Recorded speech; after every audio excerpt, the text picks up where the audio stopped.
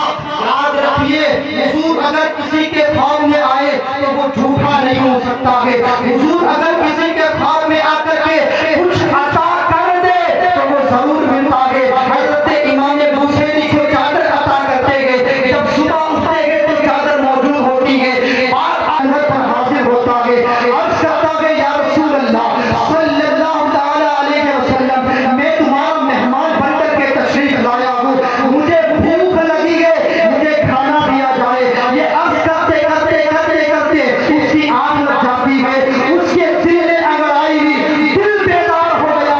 آپ نے مصطفیٰ جان رحمت صلی اللہ علیہ وسلم تشریف لاتے گئے، اس کو روٹی عطا فرمائی، اس نے بھوک کی وجہ سے خواب کے اندر کھانا شروع کر دیا۔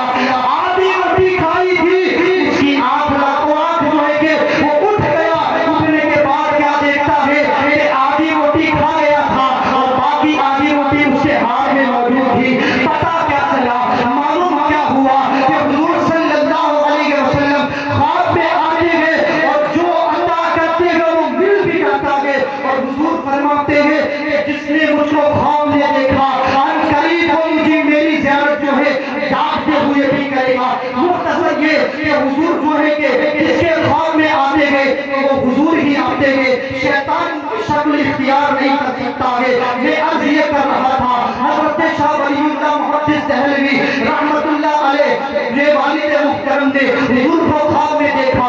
میں حسن مصطفیٰ کو بیان کر رہا ہوں کہ حضور صلی اللہ علیہ وسلم کے حسن کا عالم کیا تھا۔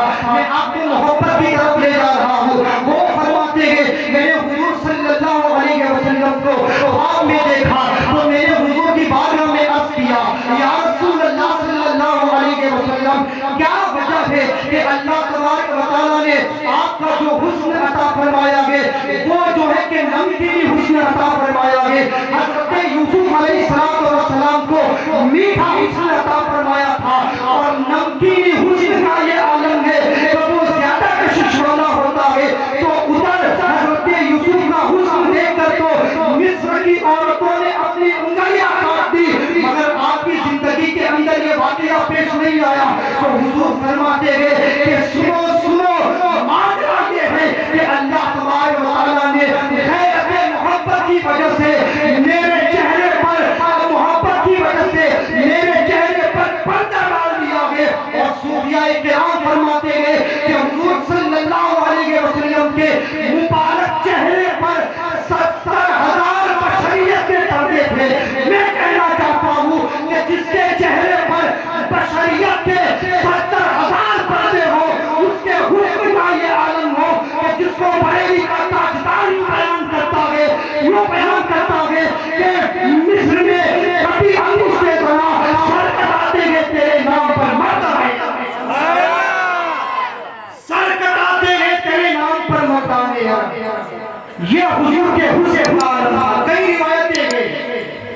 تو اگر محبت کرنے کا سبب حسن ہے، اب سمجھ رہے ہیں نا میری بات سمجھ میں آ رہی ہے؟ اگر محبت کرنے کا سبب حسن ہے تو آمنہ لال جیسا حسن دنیا میں کسی کے پاس نہیں۔ یہ سبب بتا رہا ہے کہ حضور صلی اللہ علیہ وسلم کی ذات سے سب سے زیادہ محبت۔ دوسرے سبب کی طرف آئے، دنیا میں کچھ لوگ اس لیے محبت کرتے ہیں کہ فلاں انسان مالدار ہے، سخی ہے، وہ ہمیں کچھ عطا کرے گا۔ ایک ہوتا ہے سخی، ایک ہوتا ہے جواد اور ایک ہوتا ہے کریم۔ یہ تینوں میں فرق ہے، اس کو آپ سمجھے پہلے۔ سخی وہ ہوتا ہے کہ مثال کے طور پر اس کے پاس 100 روپے ہے تو وہ اس میں سے تھوڑا سا حصہ اللہ تبارک و تعالیٰ کی بارگاہ میں پیش کرے، یہ سخی ہے۔ ایک ہوتا ہے جواد، جواد جو ہوتا ہے وہ اپنے مال کا اکثر حصہ اللہ تبارک و تعالیٰ کی بارگاہ میں پیش کرتا ہے۔ اور ایک ہوتا ہے کریم، کیا ہوتا ہے؟ کریم۔ کریم ہوتا ہے کہ جو اپنا سارا مال اللہ کی بارگاہ میں پیش کرے اور اللہ کی بارگاہ میں خرچ کرے، وہ کریم ہوتا ہے۔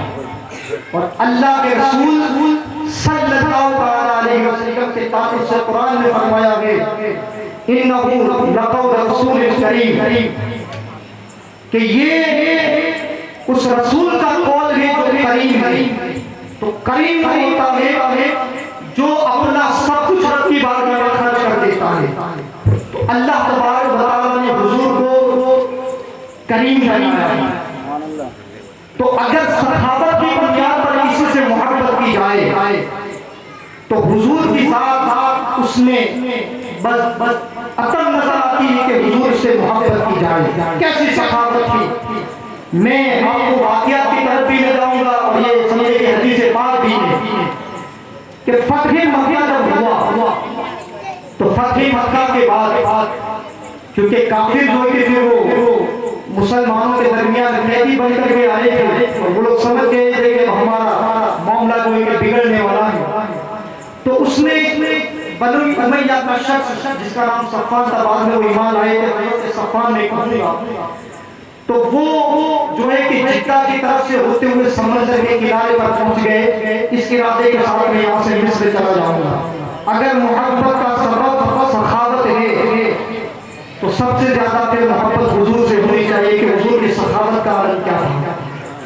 وہ وہاں سے جو ہے کہ سمندر کے کنارے کی طرف روانہ ہو گئے تو ان کے خاندان میں حضرت عمر رضی اللہ تعالیٰ عنہ تھے، انہوں نے حضور سے عرض کیا کہ یا رسول اللہ، وہ شاید خودکشی کرنے کے لیے چلے گئے۔ حضور نے کہا کہ جاؤ میں ان کے لیے امان لکھ دیتا ہوں، ان کو بلا کر کے لے گیا، ان کے لیے امان ہے۔ حضرت عمر مختصری کے سمندر کے کنارے پر پہنچے اور حضرت صفوان سے کہا کہ حضور صلی اللہ علیہ وسلم نے تمہارے لیے امان لکھ دیا ہے۔ انہوں نے کہا کہ یہ مجھ کو دھوکہ دے کر کے وہاں لے جائیں گے اور وہاں جا کر کے یہ مجھ کو قتل کر ڈالیں گے، تو انہوں نے کہا کہ میں ایسے اپنے آپ کو تم کو پیش نہیں کر سکتا ہوں، بس یہ ہے کہ تم حضور کے پاس واپس جاؤ اور کوئی نشانی لے کر کے آؤ، جب نشانی لے کر کے آؤ گے تو میں تمہارے ساتھ چلوں گا۔ حضرت عمر رضی اللہ تعالیٰ عنہ جو ہے کہ حضور کے پاس آئے اور عرض کیا کہ یا رسول اللہ، صفوان نے تمہارے ہاتھ کی ایک نشانی بنائی ہے۔ حضور نے اپنی چادر مبارک عطا فرمائی، عطا فرمانے کے بعد وہ لے کر کے صفوان کے پاس پہنچے، پہنچنے کے بعد کہا کہ حضور نے اپنی نشانی عطا فرمائی ہے۔ اب وہ وہاں سے ان کے ساتھ چلے، بارگاہ مصطفیٰ میں حاضر ہوئے اور عرض کرنے کہ یا رسول اللہ، آپ مجھے 2 مہینے کی مہلت عطا کر دے۔ یہ اس وقت کی بات ہے جب یہ ایمان نہیں لائے تھے، آپ 2 مہینے کی مہلت عطا فرما دے۔ حضور نے فرمایا جاؤ، میں نے تمہیں 4 مہینے کی مہلت عطا فرمائی۔ 4 مہینے کی مہلت جب عطا فرمائی اور اس وقت حضور صلی اللہ علیہ وسلم نے بنو قریظہ کے قبیلے کو جب فتح فرمایا تو اس وقت کئی بکریاں ہاتھ آئی تھی اور کئی خچر اور کئی اونٹ جو ہے کہ وہ ہاتھ آئے تھے، اور اس وقت پوری وادی جو ہے وہ خچر سے، اونٹوں سے اور بکریوں سے بھری پڑی تھی۔ تو اس وقت یہ صفوان یعنی کہ حضرت صفوان ابھی ایمان نہیں لائے گے اور حضور کی بارگاہ میں جب وہاں پہنچے تو بار بار اس مال کی طرف نظر کر رہے گے۔ مطلب کیا ہے، بکریوں کو دیکھ رہے گے، اونٹوں کو دیکھ رہے گے، خچروں کو دیکھ رہے گے، دل میں نیت یہ ہے کہ حضور مجھ کو عطا فرما دے، ابھی ایمان نہیں لائے گے۔ حضور صلی اللہ علیہ وسلم نے ان کے چہرے کو دیکھا کہ صفوان کو یہ مال پسند آ گیا ہے۔ حضور نے فرمایا صفوان بتا کیا تجھے یہ مال پسند آ گیا ہے؟ کہا ہاں یا رسول اللہ، یہ مال مجھ کو پسند آ گیا ہے۔ حضور نے فرمایا کہ جا ساری بکریاں تو لے جا، سارے اونٹ تو لے جا، سارے خچر تو لے جا، اور یہ سارا مال حضرت صفوان کو عطا فرما دیا۔ جب یہ سخاوت دیکھی تو حضرت صفوان قدموں میں گر گئے اور اسلام کے اندر داخل ہو جاتے گئے۔ میں بتانا چاہتا ہوں کہ یہ اس وقت کا عالم ہے کہ جب حضرت صفوان ایمان نہیں آئے تھے، حضور نے سارا مال عطا فرما دیا۔ اسی کو تو کریم کہتے ہیں، اسی کو تو کریم کہتے ہیں، اسی کو بریلی کا تاجدار یوں فرماتا ہے کہ میرے کریم سے گر قطرہ کسی نے مانگا، دریا بہا دیے گئے، تربے بہا دیے گئے۔ اور آگے فرماتے ہیں کہ کون دیتا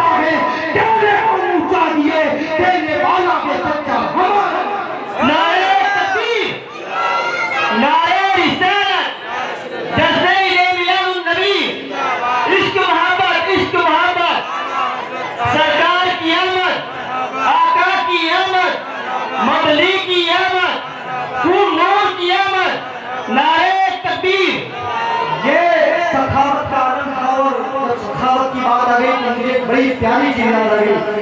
ایک عالم دین سے کسی نے سوال کیا تھا، پوچھا تھا کہ حاتم طائی کا آپ نے شاید نام سنا ہوگا، اس کے تعلق سے مشہور کہ یہ بڑا سخی تھا، بڑی سخاوت کرتا تھا۔ تو کسی نے ایک عالم دین سے پوچھا کہ حاتم طائی جو سخاوت کرتا تھا، اس کی سخاوت کا یہ عالم تھا کہ وہ اپنے کمرے کی 4 دروازے رکھتا تھا، مشرق، مغرب، شمال اور جنوب، 4 دروازے رکھتا تھا۔ مانگنے والا اگر مشرق سے آیا اور پھر وہ وہاں سے لے کر کے گیا، اب وہ مغرب کے دروازے سے داخل ہوگا تو حاتم طائی یہ نہیں کہتا تھا کہ تو ابھی لے کر کے گیا اسے واپس دے دیتا۔ پھر وہ جانے والا جاتا 3رے دروازے سے آتا تو حاتم طائی یہ نہیں کہتا تھا کہ ابھی تو لے کر کے گیا اسے 3رے دروازے سے بھی عطا کرتا۔ جب وہ 4تھے دروازے سے آتا تو حاتم طائی اس کو عطا کرتا تھا۔ مطلب یہ کہ ایک مانگنے والا اگر 4 دروازے سے 4 مرتبہ آتا تو حاتم طائی اس کو 4 مرتبہ دیتا تھا، مگر حضور صلی اللہ علیہ وسلم کے کمرے کا تو ایک ہی دروازہ تھا۔ تو پتہ یہ چلتا ہے کہ حضور سے زیادہ سخاوت کرنے والا حاتم طائی ہے۔ تو اس عالم دین نے بڑا پیارا جواب دیا تھا، کہا سن ایسا نہیں ہے، اس لیے کہ حاتم طائی نے 4 دروازے بنائے تھے، اگر مانگنے والا مشرق سے آیا ہے تو حاتم طائی نے اس کو دیا، مگر اتنا نہیں دیا کہ اس کی ضرورت پوری ہو جائے، اس لیے اس کو 2سرے دروازے سے آنا پڑا۔ پھر بھی اس نے اتنا نہیں دیا کہ اس کی ضرورت پوری ہو جائے، آنے والا 3رے دروازے سے بھی آیا، 4تھے دروازے سے بھی آیا۔ مطلب یہ ہے کہ اس کی ضرورت پوری نہیں ہوئی، مگر یہ حضور صلی اللہ علیہ وسلم کا دربار ہے، یہاں ایک دروازہ دیا گیا ہے اور مانگنے والا یہاں آتا ہے تو عطا کرنے کا حال یہ ہے کہ ایک مرتبہ حضور کے دربار سے بھیک مل جائے تو اس کو پوری زندگی پھر ضرورت نہیں ہے مانگنے کی۔ اسی کی تو کہا گیا کہ میرے کریم سے گھر قطرہ کسی نے مانگا دریا بہا دیے گے، دریا بہا دیے گے۔ یہ حضور کی سخاوت کا عالم تھا، ایک مرتبہ مل گیا پوری زندگی مانگنے کی ضرورت نہیں۔ تو اگر محبت کرنے کا سبب سخاوت ہے تو میں کہتا ہوں تو پھر حضور کی ذات سے محبت کرنی چاہیے، اس لیے کہ دنیا میں حضور سے بڑا سخاوت کرنے والا کوئی نہیں۔ ایسے کئی اسباب ہیں، اگر کسی کو ذکر کیا جائے گا تو شاید پوری تقریر پوری ہو جائے گی۔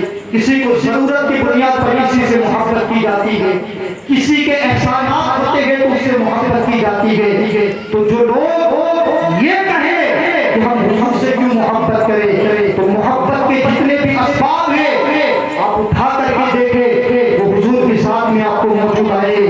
اس لیے میں کہتا ہوں کہ ہماری محبتوں کا مرکز ذات محمد صلی اللہ علیہ وسلم کے حضرات محترم کے وقت بڑی تیزی کے ساتھ گزر رہا ہے۔ دیکھیں کہ حضور صلی اللہ علیہ وسلم سے محبت کرنے والے کیسے کیسے لوگ دنیا میں آئے، کیسے کیسے حضور کے عاشق دنیا کے اندر آئے۔ میں عرض کرتا چلوں کہ حضرت عائشہ رضی اللہ تعالیٰ عنہ کا نام بڑے صحابی رسول ہے۔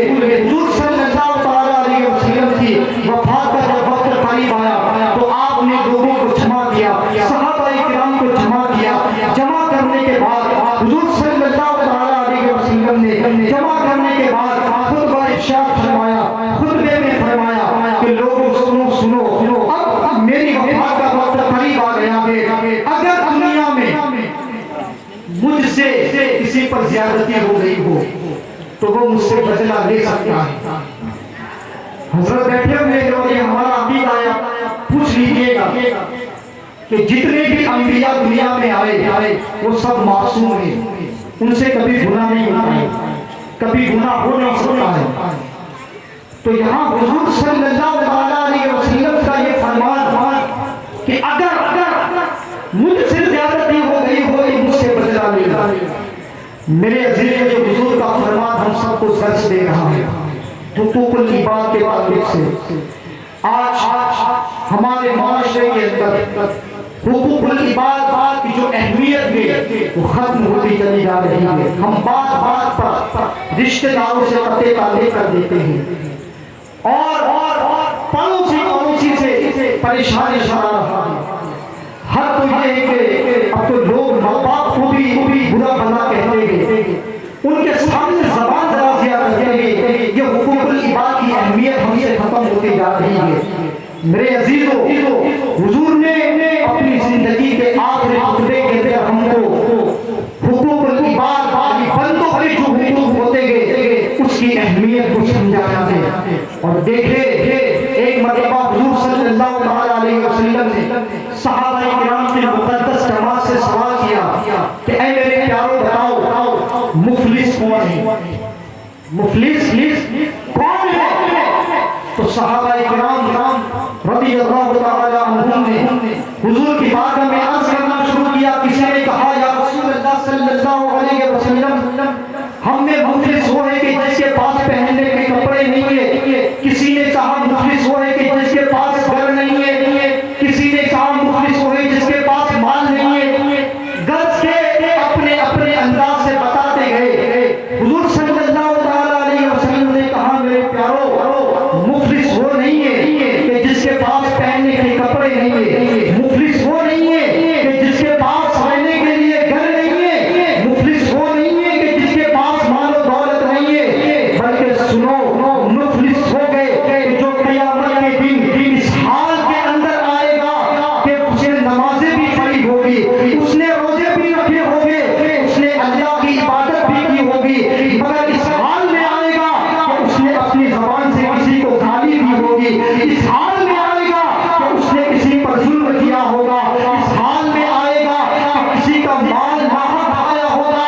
اب ہوگا یہ کہ اس نے جب کسی کو گالی دی ہوگی, کسی کا مال ناحق کھایا ہوگا, کسی پر ظلم کیا ہوگا, تو اس کی ساری نیکیاں اٹھا کر کے ان مظلوموں کو دے دی جائے گی. دینے کے بعد اگر ان کا حساب مکمل نہ ہوا تو ان مظلوموں کے سارے گناہ اٹھا کر کے اس کے نامے اعمال میں ڈال دیے جائیں گے.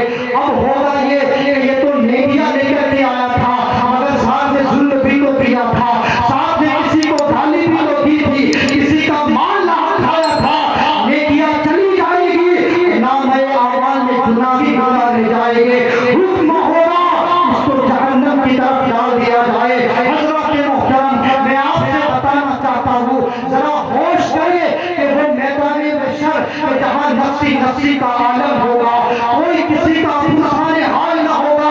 آپ اپنے بیٹے سے بھاگے گا, ماں اپنی بیٹے سے اپنی بیٹی سے بھاگے گی, کوئی کسی کا پرسان حال نہ ہوگا. دنیا کے اندر اگر کسی کے پاس کپڑا نہ ہوگا تو کپڑا مل جائے گا, گھر نہ ہوگا تو کسی چیز کا سایہ مل جائے گا, اگر مال نہ ہوگا تو مال بھی مل جائے گا. کسی کو ترس آئے گا وہ دے دے گا, مگر وہ میدان محشر جہاں لوگ نیکیوں کے لیے ترستے ہوں گے وہاں کوئی نیکی دینے کے لیے تیار نہیں ہوگا. میرے حضور نے حق فرمایا, سچ فرمایا کہ نماز لے کر کے آئے گا, نماز لے کر کے آئے گا, عبادتیں لے کر کے آئے گا, اگر کسی پر ظلم کیا ہوگا تو مظلوموں کے سارے گناہ اس پر ڈال دیے جائیں گے, اس کی نیکیاں ساری اس کو دے دی جائے گی, وہ شخص جہنم کے اندر ڈال دیا جائے گا. حضرات محترم, میں آپ کو بتانا چاہتا ہوں کہ یہ حقوق العباد کی اہمیت ہے. آج ہمارے معاشرے کے اندر حقوق العباد کی اہمیت ختم ہوتی چلی جا رہی ہے. ہمارے اسلام نے کتنا پیارا درس ہم کو دیا ہے, کتنا حسین درس ہم کو دیا ہے, کتنا اچھا سبق ہم کو دیا ہے. اور ہر ایک کے اپنے حقوق ہے, ماں باپ کے اپنے حقوق ہے, اولاد کے اپنے حقوق ہے, پڑوسیوں کے اپنے حقوق ہے, مسلمانوں کے اپنے حقوق ہے. ارے مسلمان تو مسلمان, اگر آپ کے پڑوس میں اگر کوئی غیر مسلم بھی رہتا ہے, حضرت سے پوچھے اس کو بھی اس کے بھی حقوق ہے اسلام کے اندر, اس کے ساتھ کیسا رویہ اختیار کیا. لیکن آج تو ہمارا معاملہ کیا ہے کہ مسلمان سے ایسا, اور لوگ ماں باپ کے حقوق ادا نہیں کرتے. حضرات محترم, اگر حقوق کی بات چلے گی تو اور پھر لمبی بحث چھڑ جائے گی کہ ماں باپ کا اور عظمت اور ان کا مقام کیا ہے، مسلمان کی عظمت اس کا مقام کیا ہے۔ لہذا مختصر یہ کہ حضور صلی اللہ علیہ وسلم کا یہ فرمان کہ جس پر میں نے زیادتی کی ہو تو وہ قیامت سے پہلے آج مجھ سے بدلہ لے۔ حضور نے جب یہ فرمایا، ایک مرتبہ فرمایا کوئی کھڑا نہیں ہوا، حضور نے دوسری مرتبہ فرمایا کوئی کھڑا نہیں ہوا، حضور نے تیسری مرتبہ پھر فرمایا تو ایک صحابی رسول کھڑے ہوئے جن کا نام حضرت عکاشہ رضی اللہ تعالیٰ عنہ تھا۔ دیکھیں حضور سے محبت کرنے والے کیسے لوگ موجود ہیں، حضور سے عشق کرنے والوں نے کیسا عشق کیا ہے۔ وہ کھڑے ہوئے اور عرض کرنے لگے یا رسول اللہ صلی اللہ علیہ وسلم، ایک جنگ کے موقع پر جب اللہ تبارک و تعالیٰ نے آپ کو خطر سے ہمکنار فرمایا تو واپسی کے موقع پر آپ کی سواری اور میری سواری قریب میں چل رہی تھی، تو ہوا یہ تھا کہ آپ کی چھڑی مجھ کو لگ گئی تھی اور میرے پہلو پر لگی تھی۔ یا رسول اللہ، میں اس کا بدلہ آپ سے آج لینا چاہتا ہوں۔ جب حضرت عکاشہ رضی اللہ تعالیٰ عنہ نے یہ کہا یا رسول اللہ آج میں آپ سے بدلہ لینا چاہتا ہوں، صحابہ کرام کھڑ گئے، عکاشہ یہ کیا کہہ رہا ہے تو؟ حضور صلی اللہ علیہ وسلم نے سب کو بٹھایا، کہا بیٹھ جاؤ، عکاشہ بدلہ لینا چاہتا ہے تو مجھ سے بدلہ لے لے۔ حضرت فاطمہ الزہرا رضی اللہ تعالیٰ عنہا کے گھر وہ چھڑی تھی، حضرت بلال کو بھیجا، کہا فاطمہ کے گھر جا کر کے اس چھڑی کو لے کر کے آؤ۔ حضرت بلال گئے، مختصر یہ کہ وہ چھڑی لے کر کے آئے۔ آنے کے بعد حضور صلی اللہ علیہ وسلم نے حضرت عکاشہ رضی اللہ تعالیٰ عنہ کے ہاتھ میں اس چھڑی کو دیا اور کہا عکاشہ بدلہ لینا چاہتے ہو بدلہ لے لو۔ میرا وجدان یہ کہتا ہے کہ اس وقت صحابہ کرام تڑپ گئے ہوں گے اور لرز گئے ہوں گے، عکاشہ یہ کیا کر رہا ہے۔ حضرت ابو بکر صدیق نے کہا ہوگا، حضرت عمر نے کہا ہوگا، حضرت عثمان غنی نے کہا ہوگا، مولا کائنات نے کہا ہوگا عکاشہ اگر بدلہ لینا چاہتا ہے تو ایک دو چھڑی نہیں کئی سو چھڑیاں اگر تم مارنا چاہتا ہے تو ہمیں مار لے، مگر حضور کو جو ہے کہ حضور سے بدلہ نہ لے۔ انہوں نے کہا ہوگا مگر حضور نے سب کو بٹھا دیا ہوگا، عکاشہ مجھ سے بدلہ لینا چاہتا ہے بدلہ لے۔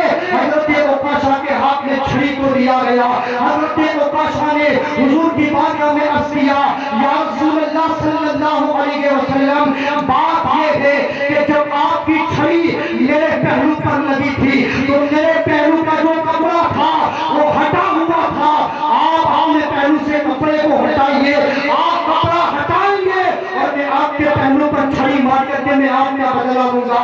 آج میں آپ کو بتانا چاہتا ہوں کہ محبت کرنے والوں کا انداز کیا ہوتا ہے، عشق کرنے والوں کا انداز کیا ہوتا ہے۔ حضور صلی اللہ علیہ وسلم نے جو ہے کہ اپنے جسم مبارک سے اپنے کپڑے کو ہٹانا شروع کیا، اپنے جو ہے کہ عورتیں کو اونچا کیا، ہٹانا شروع کیا۔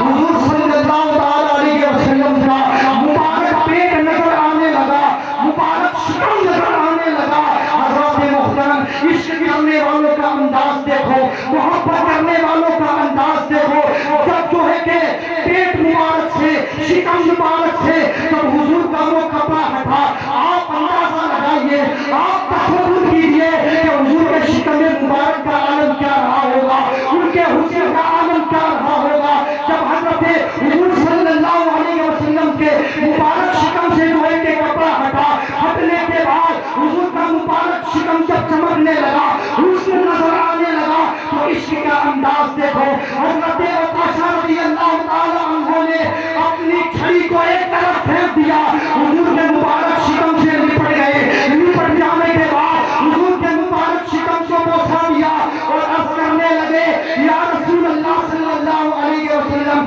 کس کے اندر وہ ہمت ہے کہ آپ کو چھڑی مارے، آپ سے بدلہ لے، مگر میں یہ چاہتا تھا کہ مجھ کو یہ نصیب ہو جائے، یہ موقع مل جائے کہ میں آپ کے جسم مقدس کو چوم لوں۔ جب چوم لیا تو حضور صلی اللہ علیہ وسلم نے فرمایا میرے پیارے صحابہ سنو سنو، اگر کوئی جنت میں میرے ساتھی کو دیکھ وہ حضرت عائشہ کے چہرے،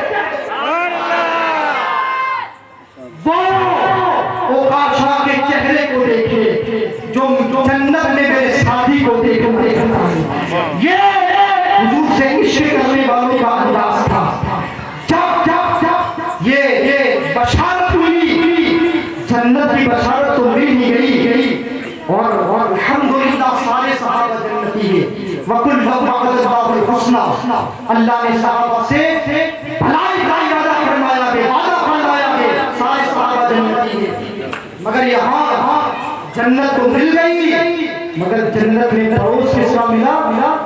حضور صلی اللہ علیہ وسلم کا۔ جب یہ بشارت ہوئی تو سارے صحابہ کرام کھڑے ہو گئے، اور حضرت عائشہ رضی اللہ تعالیٰ عنہ سے کوئی کہ مسافہ کرنے کے بعد ان کو مبارکباد دینے لگے۔ اللہ کے رسول صلی اللہ علیہ وسلم نے جنت میں اپنا ساتھی قرار دیا ہے۔ یہ عشق کرنے والوں کا انداز تھا۔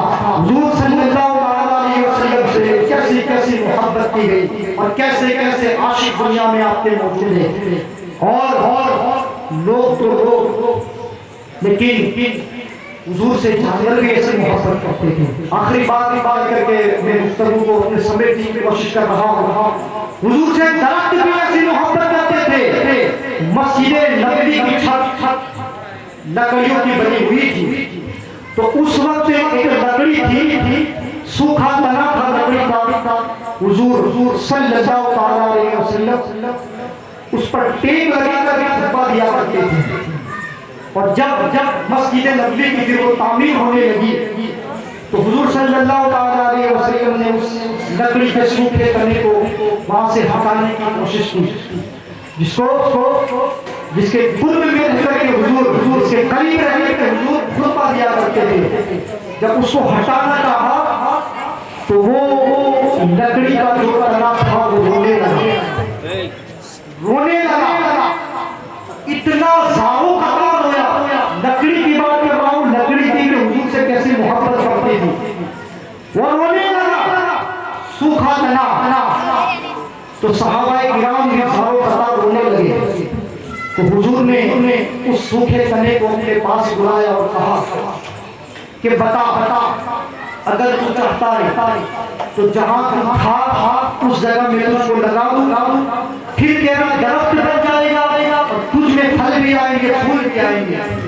اور اگر تو چاہتا ہے کہ میں تجھے جنت میں لگا دوں تو میں تجھ کو جنت میں لگا دوں، تاکہ اللہ ہمارے اس سے اپنا پھل کھائے۔ تو اس نے اس سوکھے تنے نے حضور کی بارگاہ میں عرض کیا کہ یا رسول اللہ، مجھے دنیا میں نہیں رہنا ہے، اس کو جنت میں لگا دیجئے، تاکہ میرے درخت جو پھل آئیں گے اس کو اللہ کھائے۔ حضرات محترم حضور نے اس کو یہ مرتبہ عطا کیا، حضور صلی اللہ علیہ وسلم نے اس کو جنت کے اندر پہنچا دیا، جنت میں لگا دیا، اس سے اب اللہ والے پھل کھاتے رہیں گے۔ یہ لکڑیوں کا بھی عشق رسول تھا، یہ انداز عشق کرنے والوں کا اللہ تبارک و تعالیٰ کا کرم ہے کہ اللہ تبارک و تعالیٰ نے ہم کو حضور سے محبت کرنے والا بنایا، عاشق رسول بنایا۔ مگر ضروری ہے، جیسا کہ میں نے حدیث پاک آپ کے سامنے رکھی کہ مومن اس وقت تک ہو نہیں سکتا جب تک کہ اس کے دل کے اندر اپنے والدین سے، اپنی اولاد سے، تمام لوگوں سے زیادہ جب تک حضور سے محبت نہ ہو تب تک وہ مومن کامل نہیں ہو سکتا ہے۔ محفلیں سجانے کا مقصد یہ ہے کہ ہم حضور کے بیانات سنیں اور اس پر عمل کرنے کی کوشش کریں، حضور کی اداؤں کو ادا کرنے کی کوشش کریں، حضور کی سنتوں پر عمل کرنے کی کوشش کریں۔ یہی محفلیں سجانے کا مقصد ہوتا ہے، تاکہ ہمارا یہاں آنا بھی کامیاب ہو جائے، یہاں بیٹھنا بھی کامیاب ہو جائے، محفلیں سجانے والوں کا وہ بھی کامیاب ہو جائے۔ حضرات محترم، آج ضرورت ہے کہ ہم حضور کی باتوں کو اپنائیں۔ آج جو ہم رسوا ہو رہے ہیں، رسوا جو ہو رہے ہیں، ہم بازاروں میں بیٹھ کر کے چلتا کرتے کہ یار فلاں جگہ ایسا ہوا، فلاں جگہ ایسا ہوا، فلاں یوں ہوا۔ ہم صرف بازاروں میں چرچا کرتے ہیں، مگر ایک وقت یہ تھا کہ اقتدار مسلمانوں کے پاس تھا۔ کیوں تھا؟ اس لیے کہ وہ حضور کے طریقے پر چلتے تھے۔ اس لیے تو کسی نے کیا کہا کہ طریقے مصطفیٰ کو چھوڑنا ہے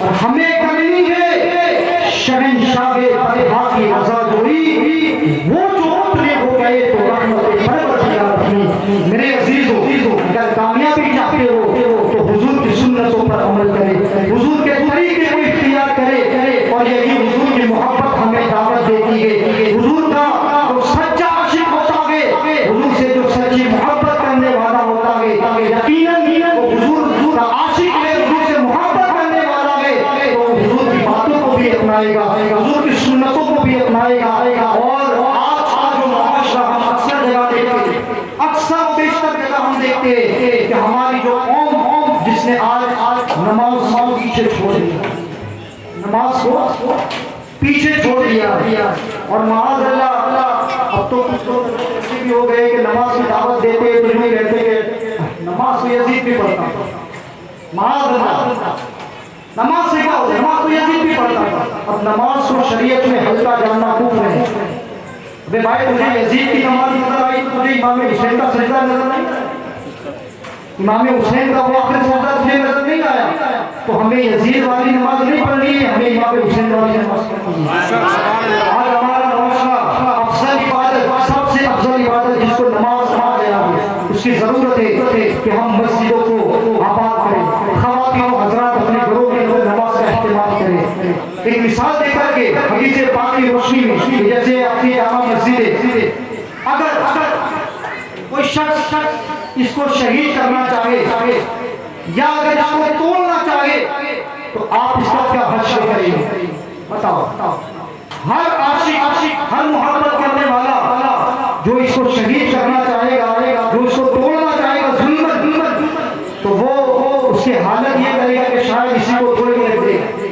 تو مسجد کو توڑنا چاہتا ہے، یاد رکھیے کہ مسجد دین نہیں ہے، دین کا ایک حصہ ہے، مسجد کا ہے دین کا ایک حصہ ہے۔ تو اگر کوئی دین کے ایک حصے کو گرانا چاہے تو ہم برداشت نہیں کریں گے، شاید کسی کو مار کر کے صحیح کر دیں گے، ایسی کو مار کر کے ہم لائیں گے، یہ مسلمانوں کا حال ہوگا، یقیناً ہوگا۔ میرے عزیزو، حضور صلی اللہ علیہ وسلم نے نماز کے تعلق سے فرمایا کہ نماز دین کا ستون ہے، کھمبا ہے، نماز دین کا کھمبا ہے، دین کا ستون ہے۔ جس نے نماز کو قائم کیا اس نے دین کو قائم کیا، اور جس نے نماز کو چھوڑ دیا اس نے دین کو گرا دیا، دین کو گرا دیا۔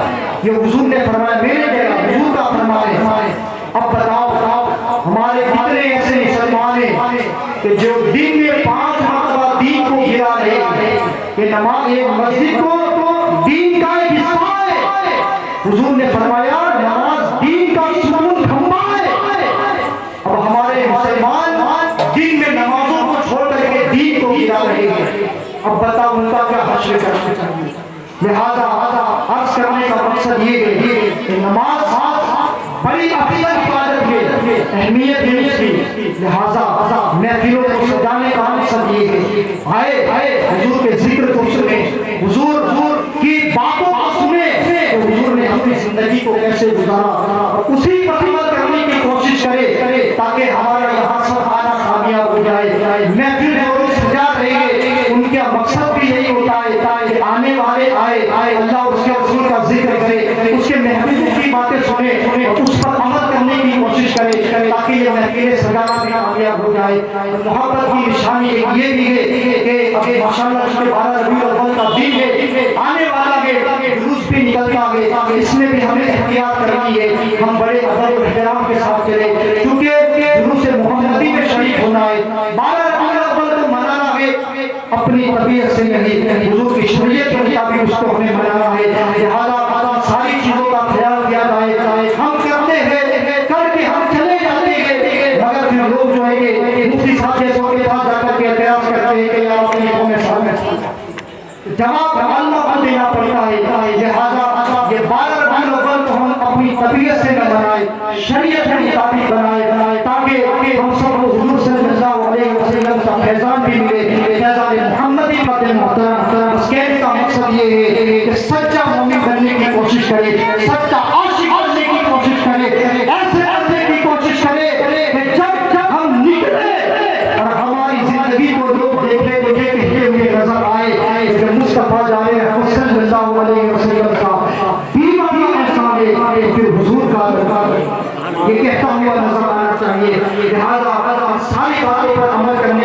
کوشش کرے اور یہی محفل کی کامیابی کی ضمانت ہوتی ہے، یہی اس لیے تو محفلیں سجائی جاتی ہے۔ میں نے صرف 2 شعر آپ کے سامنے کہے، کامیابی چاہتے ہو تو پھر یہ ہونا چاہیے کہ مصطفیٰ جان نے ہمیں طریقے کو اپنائے کہ ہمیں کرنی ہے شہنشاہ طلحہ کی رضا جوئی۔ وہ جو اپنے ہو گئے تو رحمت پروردگار میں، وہ جو اپنے ہو گئے تو رحمت پروردگار میں کہ محمد سے وفا تو نے تو ہم تیرے گے، یہ جہاں چیز ہے کیا لوگ بدن تیرے گے، محمد کی محبت دین ہمیشہ کے اول گے، وہ اگر اسی میں خامی تو سب کچھ نامکمل گے۔ اللہ تبارک و تعالیٰ کی بارگاہ میں دعا کرتا ہوں کہ دوران گفتگو کو لغزش و خطا ہو گئی ہو تو اللہ تبارک و تعالیٰ اپنے رحم و کرم سے معاف فرمائے۔ جو کچھ بھی بیان ہوا اللہ تبارک و تعالیٰ سب سے پہلے مجھ کو اس پر عمل کرنے کی توفیق عطا فرمائے، آپ سب اس پر عمل کرنے کی توفیق عطا فرمائے۔ مولا تبارک و تعالیٰ جنہوں نے اس محفل کو سجایا وجایا دعوے دیگر گیرہ میں شکر حصہ لیا، اللہ تبارک و تعالیٰ سب کی تمناؤں کو پورا فرمائے، خصوص حضور صلی اللہ علیہ وسلم کی سنتوں پر عمل کرنے کی توفیق عطا فرمائے، حضور کی اداؤں کو ادا کرنے کی توفیق عطا فرمائے۔ وما علینا الا البلاغ۔ السلام علیکم ورحمۃ اللہ وبرکاتہ۔ السلام کے لیے تیرے